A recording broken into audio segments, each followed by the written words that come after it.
বন্ধুরা, আজ আমি একটা স্ন্যাক্স দেখাবো যেটার নাম আলুর চাপাটি, মানে পটেটো চাপাটি।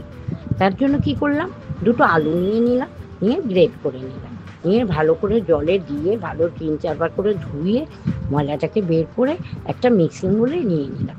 তারপর তার মধ্যে নিয়ে নিলাম কাঁচা লঙ্কা কুচি, তারপর নিয়ে নিলাম লঙ্কা গুঁড়ো, হলুদ গুঁড়ো, একটু ধনে গুঁড়ো, স্বাদ মতো লবণ, তারপর নিয়ে নিলাম অরিগানো, চিলি ফ্লেক্স, সবই পরিমাণ মতো, আর সাথে চাট মশলা।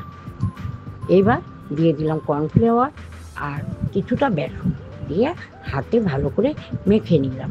মিক্সিং বোলের মধ্যে সুন্দর করে মেখে নিয়ে তারপর ফ্রাই প্যানে তেল দিলাম। তেলটা গরম হয়ে গেলে পরে হাতের মধ্যে একটু চ্যাপটা চ্যাপটা করে সুন্দর করে ওই মিশ্রণটা দিলাম, এক এক করে দিতে থাকলাম। তারপর ওটা সুন্দরভাবে চাপাটি তৈরি হয়ে গেল। ডিপ ফ্রাই করে নিলাম, নেওয়ার পরে আমরা কিন্তু ওটা খুব ভালো খেয়েছি। ওগুলো বিকালের স্ন্যাক্সের সাথে, স্ন্যাক্স চায়ের সাথে বা কফির সাথে নিয়ে বসে টিভি দেখো আর বসে বসে খাও আর আড্ডা দাও ঘরের লোকের সাথে, দারুণ লাগে। কিন্তু এই ধরনের স্ন্যাক্স করে ঘরে নিয়ে টেবিলে বসে চায়ের সাথে খাও আর মজা করো দিনটা।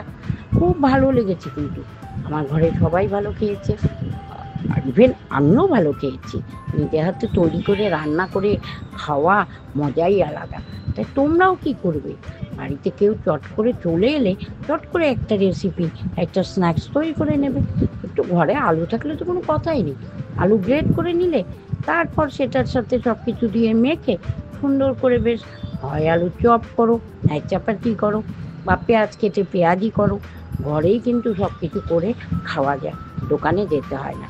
তাই এইভাবে যদি আমার চ্যানেলে স্ন্যাক্স দেখতে হয় তাহলে কিন্তু আমার চ্যানেলটাকে সাবস্ক্রাইব করে নিও, আর সমস্ত কিছু প্রথম থেকে শেষ পর্যন্ত কিন্তু দেখো, আর পাশে থেকো, লাইক কমেন্ট শেয়ার করো।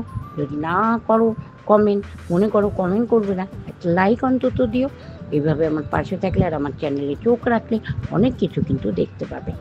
আমি আবার তোমাদের সাথে কোনো ভালো স্ন্যাক্স নিয়ে চলে আসবো। আজকের মতো টাটা, বাই বাই।